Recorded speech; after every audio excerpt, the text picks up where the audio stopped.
नमस्कार दोस्तों, मैं हूं ज्योतिष गुरु पंडित भरत सिरमाली। स्वागत करता हूं आपका YouTube चैनल लाइफ ओके पर। आज अपन बात करेंगे चैत्र नवरात्रि के अंदर 9 दिन में 9 भोग माता को लगाएं। किस प्रकार अलग अलग भोग लगाने से, कौन से दिन कौन सी माँ को क्या भोग लगाना चाहिए, क्या प्रसाद चढ़ाना चाहिए, उससे देवी माँ प्रसन्न होगी और उस प्रसाद से अपने घर में क्या अपने को अच्छा रिजल्ट मिलेगा, क्या अपने को अच्छा फल मिलेगा, उसके अनुसार आज ये वीडियो मैं आपके लिए बनाने के लिए जा रहा हूँ। तो आप ये वीडियो पूरा देखिएगा, अंत तक देखिएगा और इसको पूर्ण रूप से सुनिएगा और ध्यान से सुनिएगा।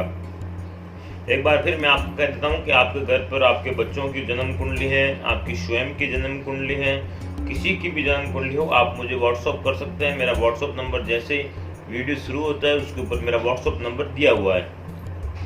चलिए आज अपन बात करते हैं कि माँ दुर्गा के बारे में। चैत्र नवरात्रि 6 अप्रैल से शुरू है। जो घट स्थापना का मुहूर्त है एक बार आपको मैं वापस बता देता हूँ। सुबह 8:05 से लेकर के 9:35 तक है। ध्यान रखिएगा इस बात का, ठीक है ना। तो आज मैं जो लिख करके लाए उसको ध्यान पूर्वक सुनिएगा और उसका पालन कीजिएगा कि किस प्रकार से अपने को आगे क्या करना चाहिए। नवरात्रि पर्व पर माता की आराधना के साथ ही व्रत, उपवास और पूजन का विशेष महत्व है। जिस प्रकार नवरात्रि के 9 दिन माँ दुर्गा के अलग अलग रूपों की पूजा की जाती है, उसी प्रकार 9 दिन में माता को प्रत्येक दिन के अनुसार भोग या प्रसाद अर्पित करने से देवी माँ सभी प्रकार की समस्याओं का नाश करती है। सभी प्रकार की जो भी समस्याएं उनका नाश करती हैं। कहने का मतलब अपने घर में सुख शांति आती है। 9 दिन में अलग अलग भोग लगाने चाहिए। क्या क्या है वो भी मैं आपको आगे बताऊंगा। यहाँ पर बताया जा रहा है कि माता रानी को दिन के अनुसार भोग लगाने पर क्या लाभ मिलता है, कौन सी समस्या दूर होती है, इसके बारे में मैं आज आपको बात करूंगा। चलिए सबसे पहला दिन नवरात्रि का पहला दिन यानी माँ शैलपुत्री का दिन होता है। माँ शैलपुत्री का दिन, इस दिन देवी माँ के चरणों में गाय का शुद्ध घी अर्पित करें और आरोग्य का आशीर्वाद मिलता है। साथ ही व्याधि दूर होकर शरीर निरोगी रहता है। समझ गए ना। पहला क्या है, पहला माँ शैलपुत्री का दिन होता है। शैलपुत्री को गाय का शुद्ध घी अर्पित करें। गाय का शुद्ध घी अर्पित करके आरोग्य का आशीर्वाद मिलता है तथा सभी व्याधियां, कष्ट, पीड़ाएं दूर होकर के शरीर भी हमेशा निरोगा रहता है। दूसरा, नवरात्रि में दूसरा दिन माँ ब्रह्मचारिणी का होता है। किसका होता है? माँ ब्रह्मचारिणी का होता है दूसरा दिन। और इस दिन देवी माँ को शक्कर का भोग लगाना चाहिए। क्या देवी माँ को, ब्रह्मचारिणी को है वो शक्कर बहुत पसंद है, तो शक्कर का भोग लगाने से वे प्रसन्न होती हैं और इस भोग को देवी के चरणों में अर्पित करके बाद में परिवार के सदस्यों में बांटने से सभी की आयु में वृद्धि होती है। क्या होती है? सभी की आयु में वृद्धि होती है। फिर आपको मैं बताता हूँ कि पहला मैंने आपको बताया शैलपुत्री का गाय का घी अर्पित करना है। दूसरा बताया मैंने ब्रह्मचारिणी का शक्कर अर्पित करें जिससे कि अपनी आयु में वृद्धि हो।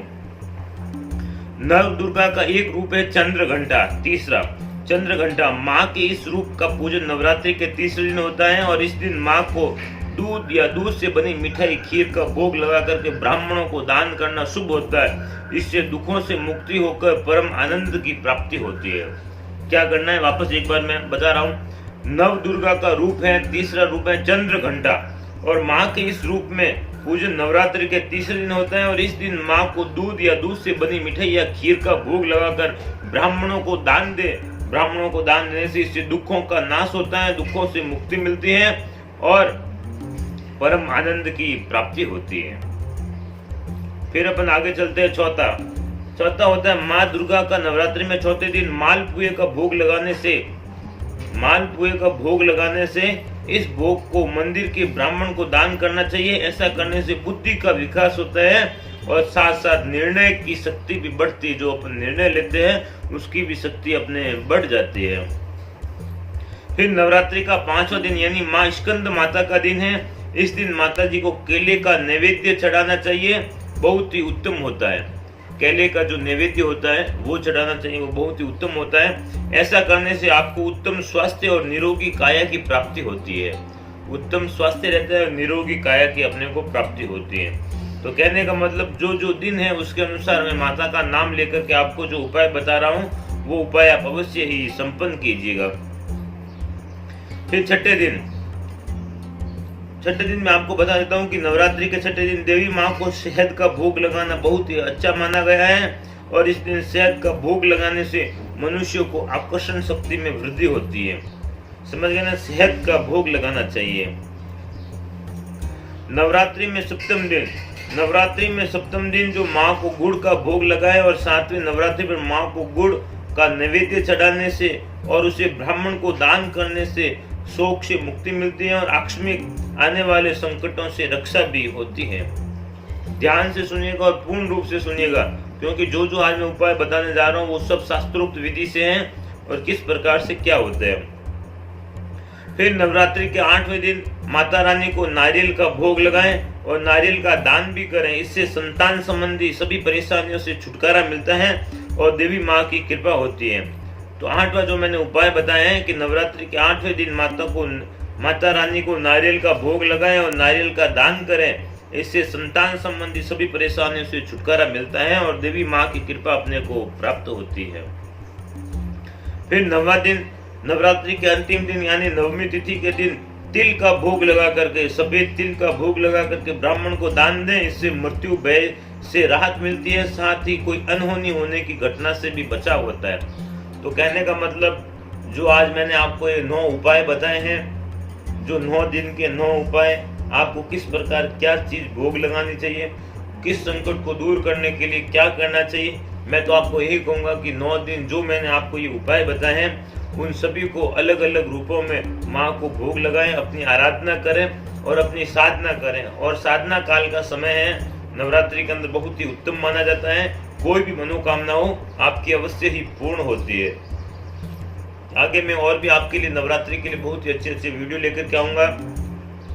आपको यदि ये वीडियो पसंद आए तो आगे आप शेयर करें, लाइक करें और कमेंट करें और इसके बाद आगे से आगे जितना हो सके उतना शेयर करें। नवरात्रि तक यह वीडियो सभी के पास पहुंच जाना चाहिए, जिससे कि सभी इस वीडियो का आनंद उठा सके और देख करके वो भी माँ भगवती की पूजा आराधना कर सके और उनके घर पर भी आकस्मिक धन प्राप्ति का कोई भी बोले सुख हो उनको मिल सके।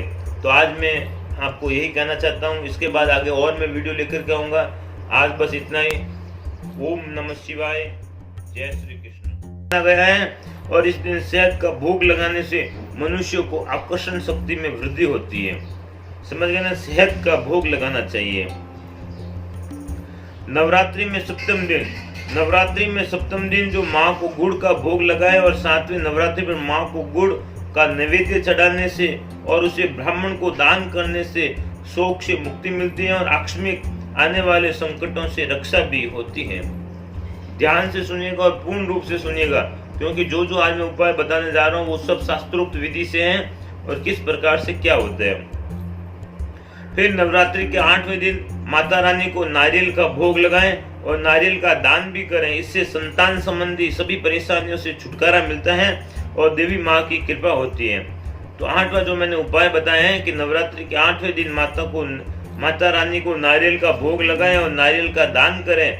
इससे संतान संबंधी सभी परेशानियों से छुटकारा मिलता है और देवी माँ की कृपा अपने को प्राप्त होती है।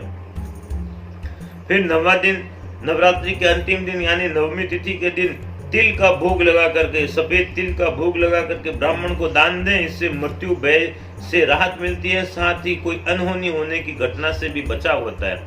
तो कहने का मतलब जो आज मैंने आपको ये 9 उपाय बताए हैं, जो 9 दिन के 9 उपाय, आपको किस प्रकार क्या चीज भोग लगानी चाहिए, किस संकट को दूर करने के लिए क्या करना चाहिए, मैं तो आपको यही कहूंगा कि 9 दिन जो मैंने आपको ये उपाय बताए हैं उन सभी को अलग अलग रूपों में माँ को भोग लगाएं, अपनी आराधना करें और अपनी साधना करें। और साधना काल का समय है, नवरात्रि के अंदर बहुत ही उत्तम माना जाता है।